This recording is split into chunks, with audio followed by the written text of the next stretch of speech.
ಹರೀಶ್ ಮನೆಯಲ್ಲಿ ಮನೆ ಅಂದರೆ ಕೇವಲ 4 ಗೋಡೆ ಅಂತ ನಾವು ನಂಬಿಲ್ಲ. ಇದು ನಗು ತುಂಬಿರುವಂತಹ ಜಾಗ. ಅದಕ್ಕೆ ಈ ಮನೆ ಹೆಸರು ಬೆಳಕು. ಮಿಸಸ್ ಸ್ವಾತಿ ಅವರು ಆಲ್ರೆಡಿ ಎಕ್ಸಿಸ್ಟ್ ಆಗಿರುವಂತಹ ಮನೆಯ ಜೊತೆಗೆ ಈ ಪ್ರಾಜೆಕ್ಟ್ ಜೊತೆಗೆ ನಮ್ಮನ್ನು ಅಪ್ರೋಚ್ ಮಾಡಿದ್ರು. ಇವರ ಅಗತ್ಯಕ್ಕೆ ತಕ್ಕ ಹಾಗೆ ಈ ಪ್ರಾಜೆಕ್ಟನ್ನು ಡಿಸೈನ್ ಮಾಡಲಾಗಿದೆ. ಆರ್ಕಿ ಕಾಂಕ್ರೀಟ್ ಆಕ್ಸೆಂಟ್ಸಿಂದ ಬ್ಲೆಂಡ್ ಆಗಿರುವಂತಹ ಎಲಿವೇಶನ್ನ ನಾವಿಲ್ಲಿ ನೋಡಬಹುದು.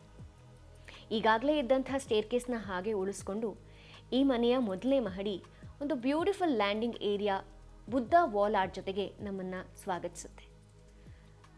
ಮೇನ್ ಡೋರ್ ನೋಡೋದಾದರೆ ಅದು ಕ್ಲೈಂಟ್ನ ಬೇಡಿಕೆಯ ಮೇರೆಗೆ ಕಸ್ಟಮ್ ಮೇಡ್ ಆಗಿದೆ. ಲೈಫ್ ಲಾಂಗ್ ಡ್ಯೂರಿಬಿಲಿಟಿ ಇರುವಂತಹ ಮಲ್ಟಿಲೇಯರ್ ಪಾಲಿಕೋಟ್ ಟೀಕ್ ಬಾಗಿಲು ಇದಾಗಿದೆ.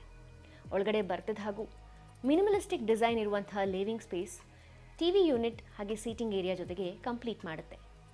ಇನ್ನು ವಾಸ್ತುಶಾಸ್ತ್ರದ ಪ್ರಕಾರ ಚೆನ್ನಾಗಿ ಡಿಸೈನ್ ಮಾಡಿರುವ ಪೂಜಾ ರೂಮ್ ಈ ಇಡೀ ಮನೆಗೆ ಮೆರುಗನ್ನು ಕೊಡುತ್ತೆ.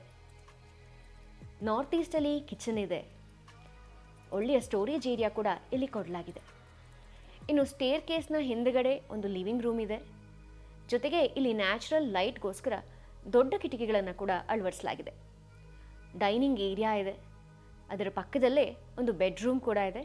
ಅಲ್ಲೊಂದು ಕ್ವೀನ್ ಸೈಜ್ ಬೆಡ್ ಕೂಡ ಅಕಾಮಡೇಟ್ ಮಾಡ್ಬೋದಾಗಿದೆ. ಡೈನಿಂಗ್ ಏರಿಯಾದಲ್ಲಿ ಸಾಕಷ್ಟು ಸ್ಟೋರೇಜ್ ಸ್ಪೇಸ್ನ ಕೂಡ ಇಡಲಾಗಿದೆ. ಇನ್ನು ಸೆಕೆಂಡ್ ಫ್ಲೋರ್ಗೆ ಹೋಗೋದಾದರೆ ಇಲ್ಲಿ ಒಂದು ಸ್ಟಡಿ ಯೂನಿಟ್ ಕೂಡ ಇದೆ. ಪೀಸ್ಫುಲ್ ಆಗಿ ಓದ್ಕೊಳ್ಳೋದು, ಕೆಲಸ ಮಾಡೋದು ಇವೆಲ್ಲ ಇಲ್ಲಿ ಸಾಧ್ಯ. ಮಾಸ್ಟರ್ ಬೆಡ್ರೂಮ್ ತುಂಬ ಬ್ಯೂಟಿಫುಲ್ ಆಗಿ ಮಾಡಲಾಗಿದೆ.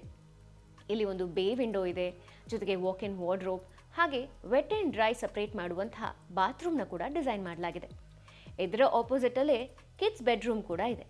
ಇಲ್ಲಿ ಒಂದು ಪುಟ್ಟ ಸ್ಟಡಿ ಟೇಬಲ್, ಬ್ಯಾಲ್ಕನಿ, ಎನ್ಶ್ಯೂರ್ಡ್ ಬಾತ್ರೂಮ್ ಇವೆಲ್ಲ ಕೂಡ ಇದೆ. ಟೆರೆಸ್ಗೆ ಹೋದರೆ ಒಂದು ಸಣ್ಣ ರಿಕ್ರಿಯೇಷನ್ ಏರಿಯಾ.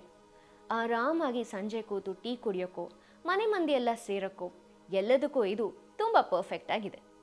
ಇದಾಗಿತ್ತು ದಿವ್ಯಾ ಹಾಗೆ ಅರವಿಂದ್ ಅವರ ಬೆಳಕು.